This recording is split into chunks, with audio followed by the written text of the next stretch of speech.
are going out from our shores to other countries. We have what it takes to populate the whole world with professionals.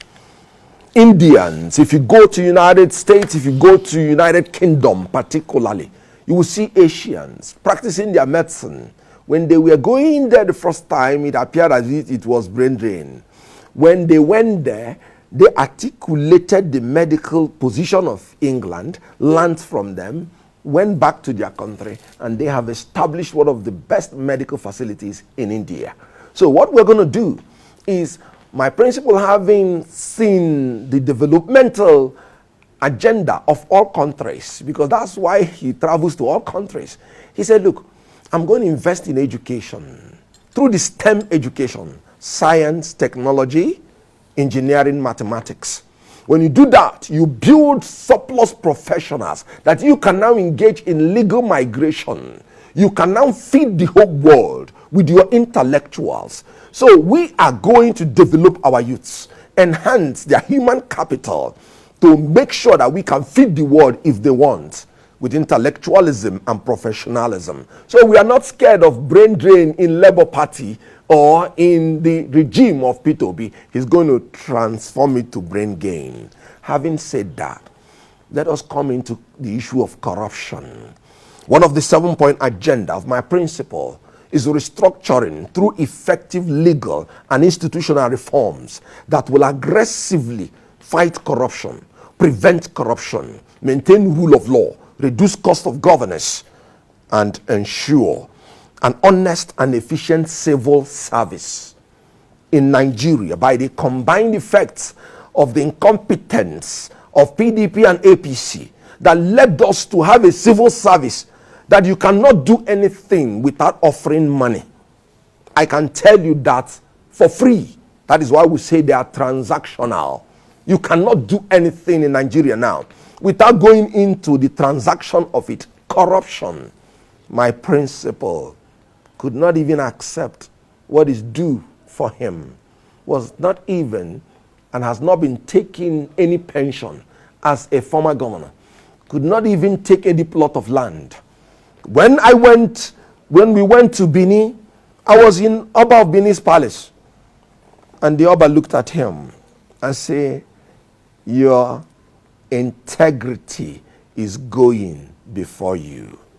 I have a principle that loathes corruption. Not only that he will not be corrupt, he's incorruptible. And coming into the issue of education, you have heard about sorting, you have heard about sexual harassment. These things are all vestiges of a collapsing and a failing educational system. The reason when lecturers, their take home can no longer take them home, they start looking, especially the ones that may not be as godly as some other ones, they start looking for other ways to make both ends meet. When students do not have lecturers that teach them because their lecturers are doing other businesses, they begin to look for other ways to survive. When my principal was the governor of Anambra State, he first of all returned the schools to their original owners who will manage the school effectively. He put money, do you know, he bought laptops. He digitalized the educational system of Anambra State. As at that time, it was not accidental. They turned and became first.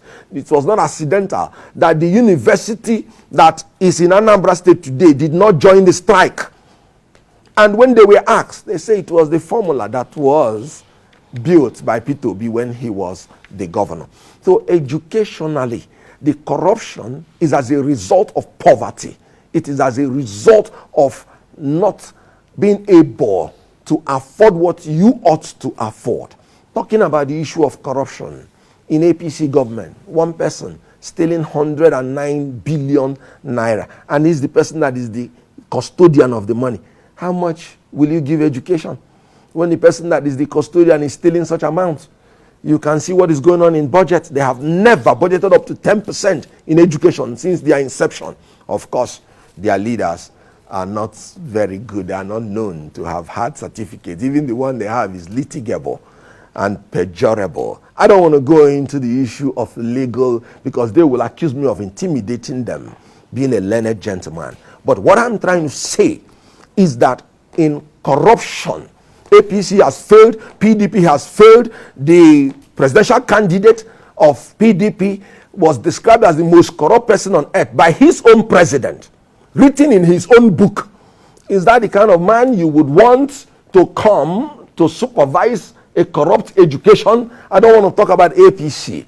The name, another name for APC is corruption, and they cannot fight it because it's become systemic in APC. And I don't want to talk about their presidential candidate that has captured a state like Lagos. So education is not his priority. But when it comes to my principle, like I have told you, we are interested in a digital economy. He started the process in Anambra State, and we are still going to do it. You don't wipe corruption except you fund education, except you make sure that the youths are, like I told you, you have to retrain the teachers, you have to retool them, and you have to recertify them. Okay, let me come to Honorable Cletus. I saw him chuckling there. Now, Nigeria has become a major exporter of students to foreign institutions. And when you ask parents and stakeholders, they will tell you it's because of the lack of safe schools. Over $100 billion lost to global market to international educational bodies from Nigeria. So how will your candidate look at the specific plans? What plans does he have to also initiate and enhance safety and security of schools, which is creating this level of exodus of students to other schools outside the country? Yes, security, you are correct. But let me make this round statement on the issue of parties and ideology. The Nigerian populace is getting worried of politicians who talk about ideology. If any man has no ideology in Nigeria today, it is Peter Obi. If he has no principles, it is Peter Obi. This is a man who was given the spiritual and political heritage of Anambra State by no other person than the late Ikemba. May his soul rest in peace. And the man swore before the Igbo people and said, if I leave this party to collapse, let me and my children see nothing good. He swore. You can take it on record. We have the record if you want, and we'll play it on air. Now, hardly had he left office than the quest for power's sake, power mongering, drove him to become a vice president to the article he's talking gleefully about today. He was vice presidential candidate. They are one in 2019. We'll be discussing now as a vice president.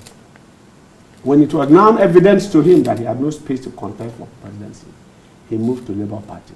What is his ideology? Directly opposite, a man who runs a private and capitalist economy as an importer, as a trader, which he had admitted to be, had no business in Labour. What is Labour all about? Labour is the first that went on time, which he was calling match. What the APC candidate at that time was to join Labour, the Nigerian Labour Congress, on that march when it was time, when they were sitting on no subsidy. So if he's talking about ideology today, one of the biggest problems we have is this lack of ideological standing. Two is that we are not going to get talking about sloganeering, bringing slogans and engaging in labeling. We are going to do this brain gain, production to. This is just sing-song. We are not into lullabies. We must have to get into the reality of things. And these two people have been governors, please. So I'm happy that he said that Anambra State University did not go on strike because of the foundation led by Peter Obi. Of course, you heard the present governor and his remarks, for which they are known as usual. The attack dogs on social media have gone after him. 2 days after he was physically attacked in his community for that. They are known for this. I saw somebody, I left the studio on one occasion, the first time we came to start the campaigns here. And the first call I got is, if you don't want to vote Peter Obi, I will show you that you will not see 2023 election. I got that message, and the next thing I saw was a young man brandishing a gun and oiling it and sending it to me as a video here and threatening me with that. Now, this is part of the desperation to which we delude and get our supporters into. What has happened in Lagos with Tinubu? What are the reasons of Tinubu, which he said he captured? How do you capture an intellectual group like the Lagos State people? You capture a professor, a pastor, you professor, a senior advocate like Fashola, you capture a democratic spirit, a humanitarian, a radical, a Marxist radical like Aregbesola, you capture them. You capture an intellectual like Fayemi, you capture him, enslave him, and for a man you say did not go to school. And when I hear you say, who are his primary school mates? It makes me laugh. Please, who are the primary school mates of the almighty Afe Babalola? Who are his secondary school mates? I thought you wanted to give me the primary school mates. Give me the ones of fashion. You are a lawyer. Yes. Will you dispute who Afe Babalola? Afe Babalola is not a presidential candidate. No. Must he be a presidential candidate to show you his classmates? When he becomes a presidential candidate, we'll question that. How did he become a senior advocate? No. Question him as a lawyer. No. You're the one saying. Now, it is a very pedestrian argument. Each time I hear this, it's so pedestrian that in 2022, you can leave your house and write WAEC without talking to anybody. Today, is that what he did? Not in 19. Did he ever tell you? No. Tell us about your principal. Wait. Yes. They have Chicago denied him. We are running out of time. Now, let me not get there. Like I say, it's a very pedestrian argument that has no basis because the courts are there for you to. You are a lawyer. I don't know why you are wasting time on the court of public opinion when there is a traditional. I would have rather liked you to tell me the safety and security measures. Now, on security, nothing on that. On security. I started by telling you that you cannot do education, economy, or anything without security. That's why I laid my finger. And I said they are interlinked. And the security architecture that is presently on, you remember that this government has started doing, no government since 1960 has acquired military hardware than this regime. Please cross-check and fact-check this. Show us what we spent on this and what is showing today. Today, as we speak, you are aware that after the Kuje prisons and after the Republican, the Brigade of Guards was attacked, or those officers were attacked, as we speak today, people are driving safely to Kaduna. People are not safely to Kaduna. We've not had any more kidnappings on that route. And indeed, today, just today, the rail lines have opened again. Today. The rail lines have opened. But just yesterday, there was an attack on the mosque and several people were abducted. And when? On the mosque yesterday in Katsina State. I'm giving you the example of the unsafe Kaduna Rail Road that is resuming we're talking nationally. About the country, you will agree with me that we have no flags flying again of bandits or Boko Haram. Indeed, we are not discussing bandits and kidnappers. We are no longer discussing Boko Haram, which was a major crisis for Nigeria where we took off from in 2015. Of course, you should also remember. I should have a right of reply. Let me come back because I'm just told that we're running out of time. Final thoughts from all of you here. Let me come back to you, Sonny. I mean, you've heard what all the other spokespersons have said. Still, millions of children are out of school and people are hoping, how do you get them back? What are your final thoughts? How is this going to happen, considering the fact that it's a problem? I want to address the issue of brain drain. You see, on this panel, I've been the only person I'm the only person that is privileged to have given statistics on what we have done, and nobody has been able to dispute whether they were effective or they were not. The fact that they could not dispute these institutions and things that PDP did over the years, that means they are working. And the PDP is going to improve on them. Now, if you remember in 2015, Nigerians were coming back en masse into the country to come and invest. Why did that happen? Because Nigeria then was the biggest economy in Africa, and it was the most, it was the fastest growing economy in sub-Saharan Africa, and it was also the fastest growing economy in the world then, one of the fastest growing economies in the world then. So Nigerians were coming back home because there was something of positive going on in the country. Now, if the educational sector, like what Alhaji Atiku Abubakar has planned in his recovery plan, if it's properly achieved, what's going to happen is that there will be a boost in the educational sector. Those things, when we say the Chinese are going back home today, the Indians are making impact back home today, is because their institutions can be at par with what the ones they are working, where they are working abroad. So if today, Obafemi Awolowo University, Unilag and Uniben and the rest of them, they are at par with some of the universities you have in England and the University of Pennsylvania and the rest of them, you will find doctors in those universities coming home here to come and lecture. Because why? The facilities are there for them to work with. And the same way people were moving their funds into the country in 2015, you see them coming back into the country. Alhaji Atiku Abubakar is the only person that has a different way of tackling the current situation that will revolutionize what we have now, without mere saying. Then secondly, we're talking about security, how to secure the educational system. Before we left in 2015, there was already a plan in place where the Safe School Initiative was already in progress to be able to keep the schools safe. Now, PDP always come up with agendas, with plans put in place that people can see, and they are working. We don't just talk. We don't just give rhetorics and just throw things in the air. You can see them working. When you talk about corruption, people say PDP is the only government that has fought corruption. Now we don't know about Labour. They are talking like the APC now. In the past, but the APC has 7 years now. Nothing has happened. PDP were the ones that, talking about institutions, they were the ones that introduced the IPS, the system of payment. So to cut away all those whatever. All right. PDP is the one that introduced the TSA. You don't fight corruption by just shouting. No, you fight corruption by putting institutions in place that will checkmate. Because whether we like it or not, corruption is part of human nature. It will be there for life. In China, people are still corrupt.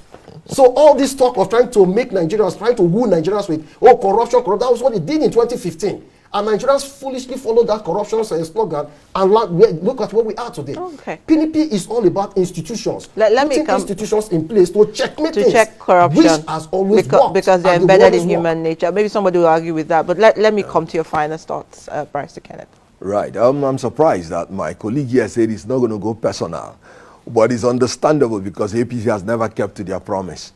Now, when he said Obi made a promise he was going to stay in Apuga, he made that promise to Ojukwu, and Obi remained in Apuga until Ojukwu passed on. And his own forever has started. And let me tell you about agreement in law. When you make an agreement, it is between two persons. If the other party is not keeping to the agreement, you do not have any right to remain where you are. Victor Ume was the first person that said that to the world about that pact, which Obi made with Ojukwu. But you know what? Victor Ume himself is now in Labour Party. And you know what he said? He says because of what they're doing in Apuga today. The Apuga today is not the Apuga that Ojukwu dreamt of. And whoever who said that has every right. If the other party changes his own agreement, you are not compelled to remain in it. Now, he said about his principal, how he captured Lagos. Now, let me tell him how he captured Lagos.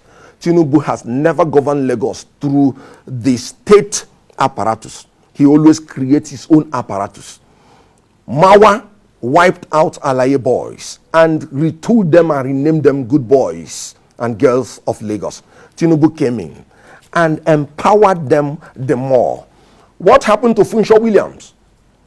The greatest political opponent of Tinubu was killed, assassinated. All right. In 2003, and nothing has been known about it.